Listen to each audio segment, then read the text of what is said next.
When my wife told me our marriage was over and threw my clothes onto our front lawn, I collapsed right there on our perfectly manicured grass. 3 days later, I was sitting in a lawyer's office discovering my dead father-in-law's hidden fortune and the secret that would destroy her. That's when I realized life isn't just a game of chess, it's one where your opponent can change the rules while you're looking down at the board. If you're watching this, hit subscribe and tell me where you're from in the comments. Because trust me, this story has more twists than a mountain road, and you'll want to be buckled in for the whole ride. I always thought I had the perfect life. My name is Michael Bennett, successful attorney, respected community member, and what I believed was a happily married man of 15 years. Clara and I met in law school, both ambitious, both driven. I fell for her sharp mind and her laugh that seemed to light up even the darkest courtroom. We built our life together in Oak Ridge, a small but affluent town where everyone knows your business but pretends they don't. That Tuesday started like any other. I left for work at 7:30 a.m. sharp, kissed Clara goodbye, and told her I'd pick up dinner on my way home. The Roberts case had consumed my attention for weeks, a high-profile corporate lawsuit that could make partner for me if I won. I was so focused on the depositions that I barely noticed how Clara had been distant lately. I chalked it up to her grief. Her father had passed away just 2 months earlier. I pulled into our driveway at 6:45 p.m., Chinese takeout on the passenger seat, mind still spinning with legal strategies. That's when I saw them, my suits, shirts, even my favorite college sweatshirt, all strewn across our front lawn like garbage on collection day. Clara stood in the doorway, arms crossed, face set in stone. "What's going on?" I asked, stepping over a pile of my underwear. A neighbor across the street was pretending not to watch. "I want a divorce," she said, voice flat. "I've changed the locks. Don't bother with your key." The world tilted sideways. "Clara, whatever's wrong, we can talk about." "There's nothing to talk about, Michael. It's over. I've already contacted a lawyer. Script part separator, I stood there, mouth hanging open, surrounded by my belongings. "Clara, you can't be serious. 15 years and this is how." 15 years of what, Michael? 15 years of you being completely oblivious? Her voice cracked slightly, the first hint of emotion. "You don't even know me anymore. That's not fair. I've been working hard for us, for our future." "For your future," she snapped. "For your career, your reputation, your needs. When was the last time you asked about mine?" Mrs. Henderson, our 70-something neighbor, had abandoned all pretense of not watching and was now standing at her mailbox, eyes wide. "Can we please talk inside?" I begged. "No. I've said everything I need to say." She tossed a manila envelope onto the grass. "My lawyer will be in touch. I expect this to be handled quickly and quietly." The door slammed, leaving me alone with the curious eyes of neighbors and the wreckage of my life scattered across our perfect lawn. That night I slept in my car outside Dave's apartment, my oldest friend from college. I couldn't bear to call him yet, couldn't admit out loud what had happened. The next morning, unshaven and disoriented, I showed up at his door. "Jesus, Mike, you look like hell." Clara kicked me out. The words felt foreign on my tongue. "She wants a divorce." Dave pulled me inside, made coffee strong enough to dissolve metal, and listened as I poured out my confusion. Not once had Clara mentioned being unhappy. Not once had she suggested counseling or separation. It was as if someone had flipped a switch overnight. "Maybe it's her dad's death," Dave suggested. "Grief makes people do crazy things." I nodded, grasping at any explanation that made sense. Edward's funeral was just 6 weeks ago. What I didn't tell Dave was the nagging feeling that there was something else, something in Clara's eyes that looked less like grief and more like calculation. Script part separator, I spent the next few days in a daze, functioning on autopilot. I showed up at the office, nodding mechanically when colleagues asked if I was okay. I wasn't. How could I be? My entire life had been upended without warning. On Thursday morning, I reluctantly opened the envelope Clara had tossed at me. Inside was a divorce petition citing irreconcilable differences and a proposed settlement agreement that made my blood run cold. She wanted the house, half my retirement fund, and an absurd amount of alimony. But what really caught my attention was a note about her father's estate, She was requesting that any inheritance be considered separate property, not subject to division. That was odd. Edward hadn't been wealthy. He was a high school history teacher who lived modestly in the same small house for 40 years. What inheritance could possibly warrant specific mention in divorce papers? I called Patricia, Edward's sister, that evening. Mike, I've been trying to reach Clara for days about Eddie's things, she said, sounding relieved to hear from me. Patricia! Clara and I are going through some changes right now, I said carefully. Oh dear. Is that why she's been avoiding me? I just need her to sign some paperwork for the house sale. My ears perked up. House sale? I thought Edward was leaving his house to Clara. That was the original plan, Patricia sighed. But something changed in the last few months. Eddie revised his will just 6 weeks before he died. Rodrigo handled everything. Rodrigo Vasquez, the family attorney who had handled Edward's affairs for years. The same attorney who, I suddenly remembered, had been at our house 3 times in the month before Edward died. Each time, Clara had insisted I didn't need to join their meetings. Patricia, do you have a copy of the will? No, that's the strange thing. Rodrigo said it's complicated and he's still sorting through the details. It's been 2 months. She paused. Mike, Eddie wasn't just a teacher. He had other interests. What kind of interests? My lawyer brain was fully engaged now. Investments. Properties I didn't know about. He was always secretive about money, but Rodrigo hinted there might be quite a bit more than any of us realized. I thanked Patricia and hung up, my mind racing. Clara's sudden desire for divorce, the mysterious will, Rodrigo's frequent visits. Something wasn't adding up. I needed to see that will. And there was only one person who could help me.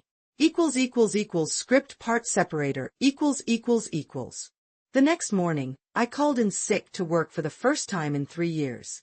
I needed answers more than I needed to prepare for the Roberts case. I drove to Rodrigo's office downtown, a sleek modern building that always felt a little too polished for our small town. The receptionist, a young woman I'd never seen before, looked up with a practiced smile. I need to see Rodrigo, I said. It's about Edward Sullivan's estate. Do you have an appointment, sir? No, but I'm family. Michael Bennett. I flashed my own attorney credentials, a habit when dealing with other legal offices. I'm sorry, Mr. Bennett, but Mr. Vasquez isn't available today. Then when will he be available? Before she could answer, a woman emerged from a back office, early 50s, impeccably dressed, with sharp eyes that widened in recognition. Michael, is that you? Susanna. I hadn't seen Rodrigo's longtime legal secretary in years. I thought you were still working for Rodrigo. Her smile tightened. Not anymore. My position was eliminated last month. That's a shame. You practically ran that office. Yes, well, apparently I became unnecessary after 15 years. The bitterness in her voice was unmistakable. What brings you here? Trouble in paradise? I hesitated, unsure how much to reveal. I need information about Edward Sullivan's will. Susanna's expression changed subtly. I see. Let me guess. Rodrigo's being mysteriously unavailable? I nodded. She glanced at the receptionist, then lowered her voice. Meet me at Parkside Cafe in 20 minutes. There are things you should know. My heart hammered as I watched her walk away. Whatever Susanna knew, it was clear she was willing to talk, and that she had no loyalty left to Rodrigo.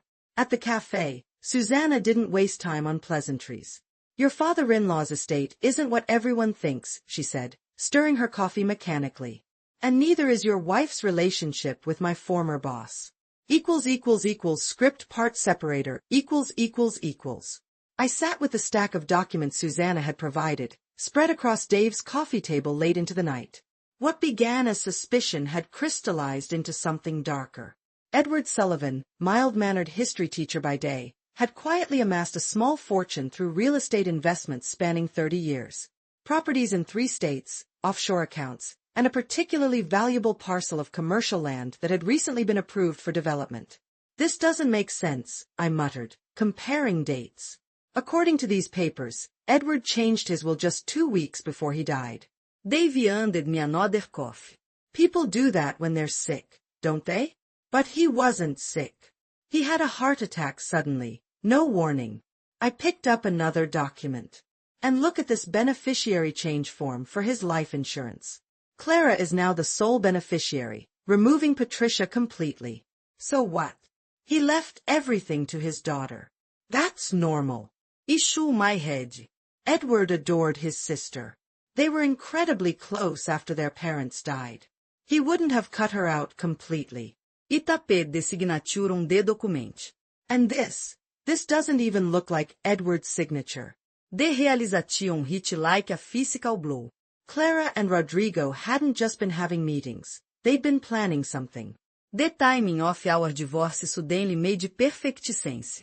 With Edward's estate in probate and these questionable documents about to be scrutinized, Clara needed me out of the picture quickly. She's trying to hide the inheritance, I said quietly. If we're divorced before the estate settles, I have no claim to any of it. Dave whistled low. How much are we talking about? I pointed to the final figure on Susanna's estimate. Conservatively, around $4 million. Dave's eyes widened. Jesus, Mike. What are you going to do?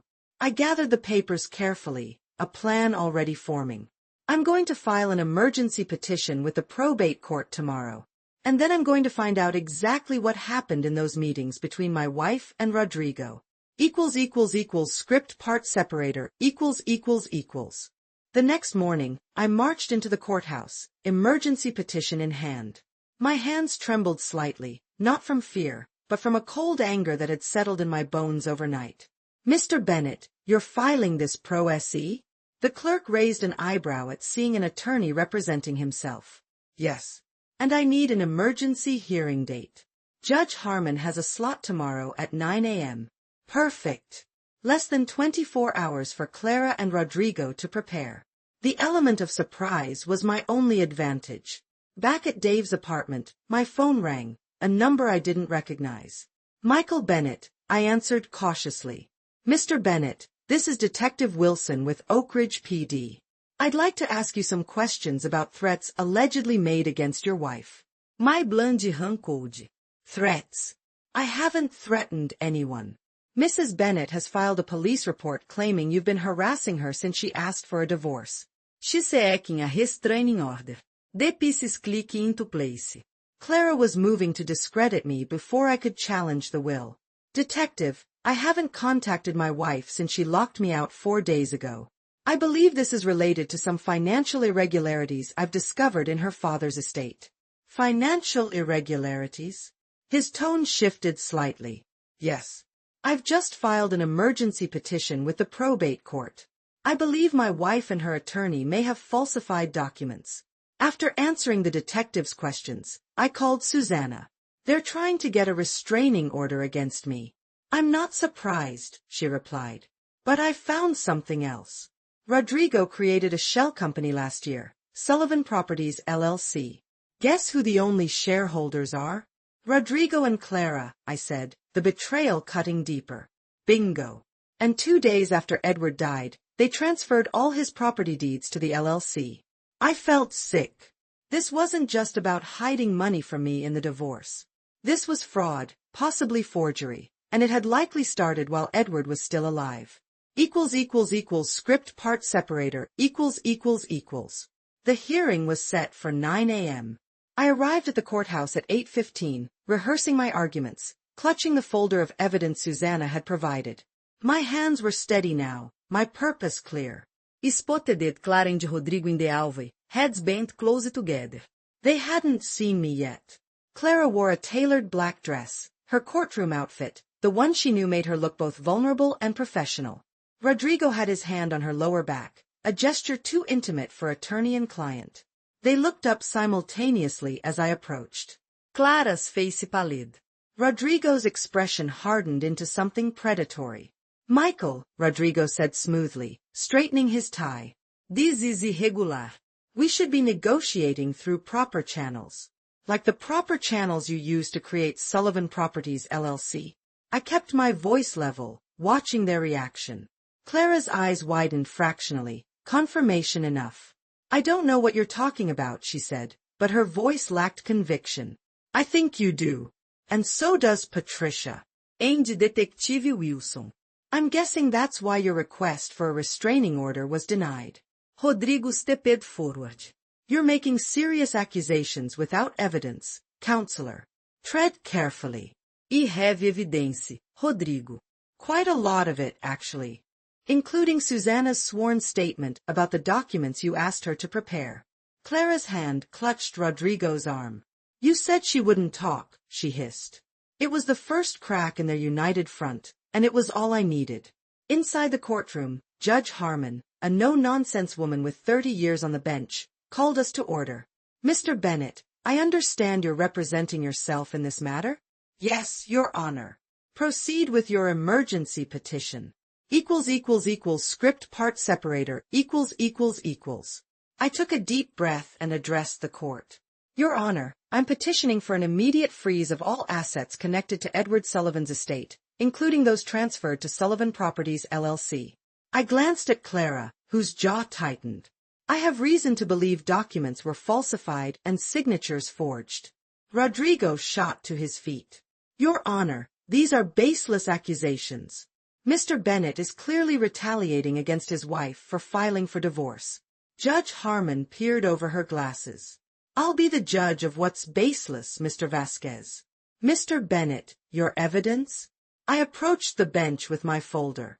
First, Your Honor, Edward Sullivan's original will from 2 years ago, which I obtained from his home files. I placed it before her. Compare the signature to this new will executed 2 weeks before his death. I laid them side by side. Note the discrepancies in the signature. The judge examined both documents carefully. Furthermore, Your Honor, I continued, I have here bank records showing transfers of over $850,000 from Edward Sullivan's accounts to Sullivan Properties LLC in the 3 months before his death, when he was supposedly in perfect health. Rodrigo stood again. Your Honor, Mr. Sullivan authorized these transfers himself. Did he? I turned to face him directly. That's interesting, because I also have his medical records showing he was hospitalized for the last 2 weeks of his life, unconscious for the final 5 days, during which 3 more documents were supposedly signed by him. Clara's face had gone ashen. She whispered furiously to Rodrigo. And finally, I said, placing the last document before the judge, a sworn affidavit from Susana Ramirez, Mr. Vasquez's former legal secretary, testifying that she witnessed Mr. Vasquez practicing Mr. Sullivan's signature repeatedly in the weeks before his death. The courtroom fell silent. Judge Harmon's expression darkened as she reviewed the evidence. Your Honor, I said quietly, I believe my wife and her attorney have conspired to defraud not only me but also Patricia Sullivan, Edward's sister and rightful heir to part of his estate. Script part separator ===. Judge Harmon looked up from the documents, her expression grave. Mr. Vasquez, these allegations are extremely serious. Do you have any response? Rodrigo stood, adjusting his tie with a slightly trembling hand. Your Honor, these documents are taken out of context. Mr. Bennett is clearly distressed about his marriage ending and— Save it, Judge Harmon interrupted. I've seen enough to warrant further investigation. I'm issuing an immediate freeze on all assets connected to Edward Sullivan's estate, including Sullivan Properties LLC. Clara shot to her feet. You can't do that. That money is mine. The outburst hung in the air. Even Rodrigo looked startled by her vehemence. Mrs. Bennett, Judge Harmon said coldly, I suggest you sit down and remain silent, or I'll hold you in contempt. Clara sank back into her seat, her face a mask of fury and fear.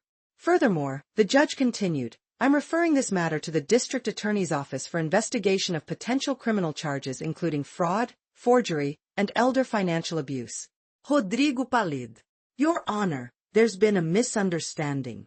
Mr. Vasquez, I recommend you find separate counsel immediately. This court is adjourned until further notice.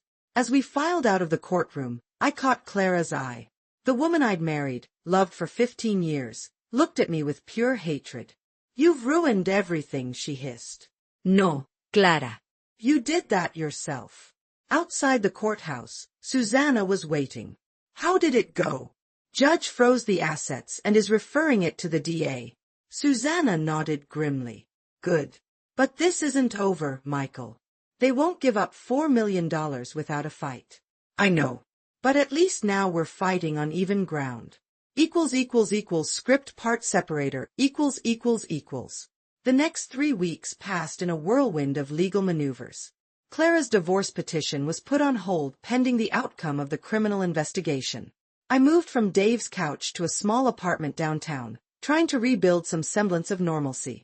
The Roberts case at work suffered. I couldn't focus. My boss, understanding but practical, suggested a leave of absence. I took it, knowing I needed to devote my full attention to unraveling the web Clara and Rodrigo had spun. Detective Wilson called regularly with updates. They'd executed search warrants on Rodrigo's office and home, finding a trove of incriminating documents. Bank records showed Clara had been receiving large payments from Rodrigo for over a year, long before her father died. Your wife was planning this for months, Wilson told me over coffee at the police station. We found emails dating back 18 months discussing how to restructure Edward's assets without your knowledge. I stared into my cup, a hollow ache in my chest. Were they involved romantically? Wilson hesitated. We found evidence suggesting their relationship wasn't purely professional, yes. The betrayal cut deep, but somehow the confirmation brought clarity. This wasn't about our marriage failing, it was about greed, pure and simple.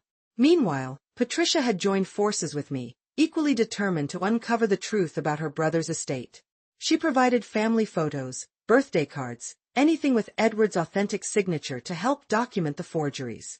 Eddie would be devastated, she said tearfully one afternoon as we reviewed the evidence. He trusted them both. I know, I replied, patting her hand. So did I. What neither of us expected was the phone call that came late one Thursday night from an unknown number. Mr. Bennett. The voice was unfamiliar, nervous. My name is James Kellner. I was Edward Sullivan's investment partner for 20 years, and I need to talk to you about what really happened before he died. Script part separator equals. I met James Kellner at a quiet diner outside town limits. In his 70s, with shrewd eyes and weathered hands, he looked like what he was, a man who'd spent decades making quiet fortunes away from prying eyes. Edward and I bought distressed properties together since 1989, he explained. Nothing illegal, just smart investments the average teacher shouldn't have been able to afford. Where did his initial capital come from? I asked. James hesitated. An inheritance from his grandfather. But that's not important. What matters is what happened last December. He slid a folder across the table. Inside were photos, surveillance images showing Clara and Rodrigo entering a bank together, then meeting with a man I didn't recognize. That's Thomas Green, Edward's banker. This was taken 3 months before Edward died. My stomach tightened. And they were accessing his accounts. Worse. They were changing the authorization signatures. Ed called me that night, furious. Said Clara had convinced him to add her to his accounts, just in case, but then she and Rodrigo tried to exclude him from his own business dealings. I stared at the images. Edward knew. Oh yes. He was planning to change his will completely, cut Clara out entirely. He told me the night before his heart attack that he had evidence she was stealing from him. Did he tell you what evidence? James nodded grimly. I record. Eddie may have looked like a simple teacher, but he was no fool. He recorded their conversation when they thought he was napping. Where is this record now? In a safety deposit box at Fast National. Box 247. He handed me a small key. Eddie gave me this the day before he died. Said if anything happened to him, I should wait 2 months, then give it to someone who would do the right thing. I think that's you. The next morning, I presented the bank with the key and proper identification. The manager escorted me to a private room where I could examine the contents. Inside the safety deposit box was a single USB drive labeled insurance policy in Edward's neat handwriting. Script part separator equals. Insert the USB drive into my laptop with trembling hands. A single audio file appeared, time-stamped 3 months before Edward's death. I pressed play, and the room filled with voices I recognized all too well. He's sleeping, Clara's voice whispered. We don't have much time. Are you sure about this? Rodrigo's voice, tense and low. If he changes the will back. He won't.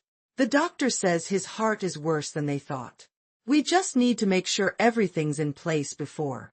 She paused. Before nature takes its course. The medication. I've been adjusting it like you suggested. No one will question a heart attack at his age. My blood turned to ice. They weren't just stealing from Edward, they were hastening his death. Once he's gone, how quickly can we transfer everything? Clara asked. We these. Sullivan Properties is already set up. We'll move fast, finalize your divorce from Michael before he has any idea about the money. Good. I'm tired of pretending to love him. The recording continued, detailing their plan to forge documents, manipulate Edward's medication, and ensure I was completely cut out. By the end, I felt physically ill. I called Detective Wilson immediately. I have evidence of premeditated murder.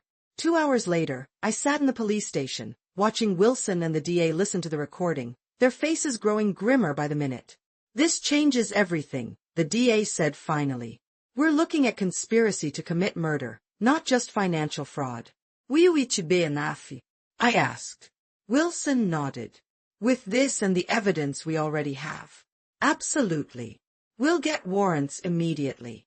That night, from my apartment window, I watched as police cars surrounded my former home. Clara was led out in handcuffs, still wearing the silk pajamas I'd given her last Christmas. The local news caught it all, the respected attorney and his client, arrested for conspiracy, fraud, and murder. Script part separator, As dawn broke the next morning, my phone buzzed relentlessly. News of Clara and Rodrigo's arrest had exploded across our small town. Reporters camped outside my apartment, former colleagues called incessantly, and even distant relatives I hadn't spoken to in years suddenly wanted to check in. I ignored them all, sitting instead in my silent apartment, staring at wedding photos I hadn't yet taken down. The woman smiling back at me was a stranger now. Had she always been? The preliminary hearing was scheduled just 3 days after the arrests. I arrived early, slipping through a side entrance to avoid the media circus. Patricia sat beside me, her hand occasionally squeezing mine for strength. When they brought Clara in, I barely recognized her. Gone was the polished professional in designer clothes. Instead, she wore a standard-issue orange jumpsuit, her hair flat, her face stripped of makeup.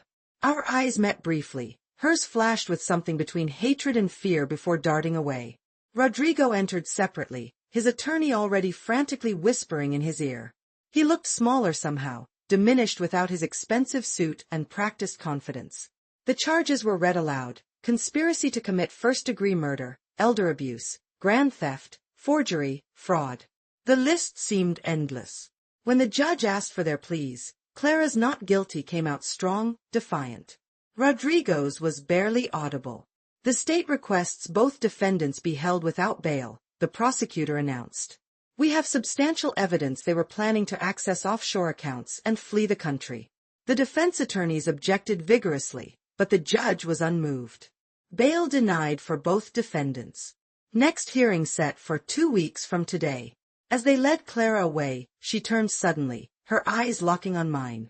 This isn't over, Michael, she hissed, loud enough for those nearby to hear. You have no idea what you've started. A chill ran through me, not of fear but of sad recognition. I finally saw her clearly, the calculating ambition I'd mistaken for drive, the coldness I'd interpreted as strength. The woman I loved had never existed at all. Outside the courthouse, reporters swarmed, microphones thrust toward me. How does it feel knowing your wife plotted to kill her own father? Did you suspect anything during your marriage? Will you testify against Clara? I pushed through silently, Patricia at my side. The trial lasted 3 grueling weeks. I testified for 2 full days, every painful detail of our marriage dissected under fluorescent lights. Clara watched me with empty eyes, as though I were a stranger. In a way, I was. The man who married her had died the moment I heard that recording. The verdict came on a rainy Tuesday. Guilty on all counts for both defendants. Clara received 40 years without possibility of parole. Rodrigo got 35. As they led Clara away, she never looked back.